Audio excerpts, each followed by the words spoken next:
नमस्कार। आज मैं आनंद मठ उपन्यास का 17वां भाग लेकर आई हूँ। पिछले भाग में हम लोग यहाँ तक सुन चुके थे कि यह कहकर शांति ने फिर पुस्तक पाठ में मन लगाया।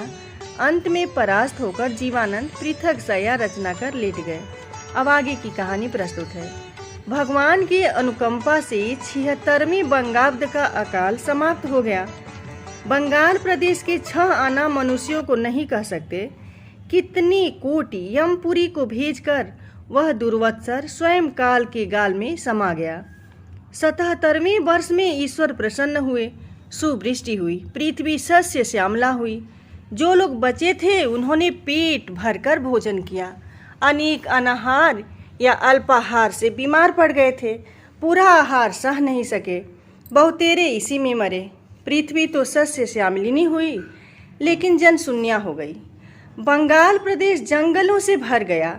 जहाँ हंसती हुई हरियाली भूमि थी, जहाँ असंख्य गो महिषों की चरने की भूमि थी, जो गांव की भूमि युवक युवतियों की प्रेम प्रमोद भूमि थी, वह सब महारण्य से परिणत होने लगी। इसी तरह 1 वर्ष गया, 2 वर्ष गए, 3 वर्ष गए, जंगल बढ़ते ही जाते थे। जो मनुष्यों के सुख के स्थान थे, वहाँ हिंसक शेर आदि पशु आकर हरिणों पर धावा बोलने लगे। दल बांधकर जहाँ सुंदरियाँ आलता रंजित चरणों से पायजेब आदि की झनकार करती हुई, वृद्धाओं के साथ व्यंग करती हुई, हंसती हुई गुजरा करती थीं, वहीं अब भालुओं ने अपने बच्चों को लालन पालन शुरू किया है। जहाँ छोटी उम्र के बालक सायंकाल के समय जुटकर फूले हुए पुष्प जैसा हृदय लेकर मनमोहक हंसी से स्थान गुजाया करते थे, अब वहाँ श्रृंगालों के बीवर हैं। नाट्य मंदिरों में दिन के समय सर्पराजों की भयंकर फुफकार सुनाई पड़ती है। अब बंगाल में अन्न होता है, लेकिन कोई खाने वाला नहीं है। बिक्री के लिए पैदा करते हैं, लेकिन कोई खरीदार नहीं है। कृषक अनाज पैदा करते हैं, पर पैसे नहीं मिलते। जमींदार को वे लगान दे नहीं सकते। राजा के जमींदारी छीन लेने पर जमींदार सर्वहृत होकर दरिद्र हो गए।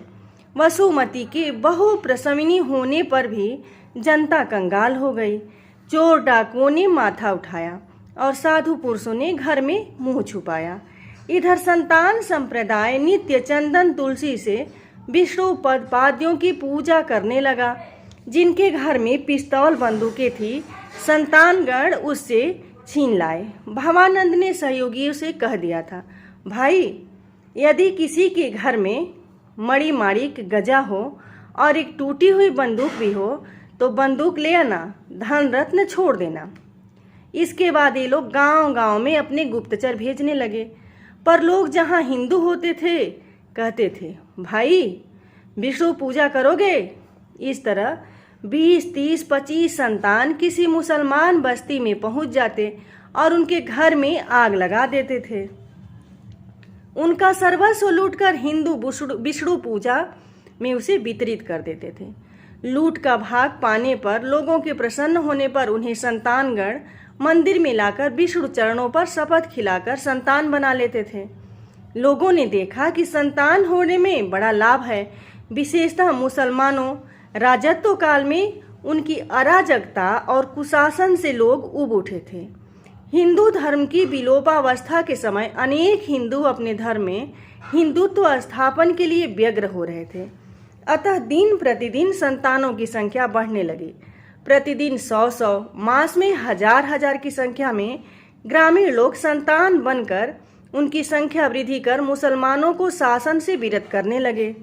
जीवानंद और भवानंद के पद्म पद्मों में प्रणाम कर संतानों की संख्या अनंत होने लगी।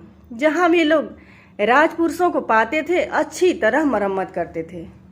मुसलमानों के गांव भस्म कर राख बनाए जाने लगे। स्थानीय मुसलमान नवाब यह सुनकर दल के दल सैनिकों को इनके दमन के लिए भेजते थे। लेकिन उस समय तक संतानगण दलबद्ध, शस्त्रयुक्त और महादम्भशाली हो गए थे। उनके तेज के आगे मुस्लिम फौज अग्रसर हो न पाती थी। यदि आगे बढ़ती थी तो अमित संख्या में संतान सैन्य उस पर आक्रमण कर उनको धून की हुई रूढ़ी की तरह उड़ा देते थे। कभी कोई दल यदि परास्त होता तो तुरंत दूसरा दल आकर उस मुस्लिम फौज का सर उड़ा देता था और मत होकर हरिनाम का जयघोष करता नाचता गायब हो जाता था। उस समय लब्ध प्रतिष्ठ अंग्रेज कुल के प्रातः सूर्य वारेन हेस्टिंग्स भारतवर्ष के गवर्नर जनरल थे। कलकत्ते में बैठे हुए राजनीतिक श्रृंखला की कड़ियां गिन रहे थे कि इसी से वे समूचे भारत को बांध लेंगे। एक दिन भगवान ने भी सिंहासन पर बैठकर निस्संदेह कहा था तथास्तु, लेकिन वह दिन अभी दूर था। आजकल तो संतानों के दिगंत व्यापनी हरि ध्वनि से वारेन हेस्टिंग्स भी कांप उठे थे। हेस्टिंग्स ने पहले तो देसी फौज से विद्रोह दबाने की चेष्टा की थी, लेकिन उन देसी सिपाहियों की यह दशा हुई कि वे लोग एक बुढ़ी औरत के मुंह से भी यदि हरिनाम सुन पाते थे तो भागते थे। अंत में निरुपाया होकर वारेन हेस्टिंग्स ने कप्तान टॉमस नामक एक सुदक्ष सेनापति के अधिनायकत्व में थोड़ी गोरी फौज भेजकर विद्रोह दमन करने का यत्न किया। कप्तान टॉमस विद्रोह निवारण के लिए बहुत ही उत्तम उपाय करने लगे। उन्होंने अपनी गोरी पलटन के साथ नवाब की सेना और जमींदारों के आदमी मिलाकर एक अत्यंत बलिष्ठ सेना तैयार कर ली। इसके बाद उस सम्मिलित सैन्य के टुकड़े टुकड़े कर उपयुक्त नायकों के हाथ में उन्होंने सौंप दिया। साथ ही उन लोगों को छोटे छोटे निश्चित अंचलों में विभक्त कर दिया गया। कह दिया गया कि जहां संतानों को पाओ पशु की तरह मारो और हकाओ। गोरी सैन्य दम्भ की बोतल छान संगीत चढ़ाकर हुई, लेकिन टॉमस की सेना जैसे खेती काटी जाती है वैसे ही काटी जाने लगी। हरी ध्वनि से टॉमस के कान बहरे हो गए, क्योंकि उस समय संतान असंख्य थे और प्रदेश भर में फैले हुए थे।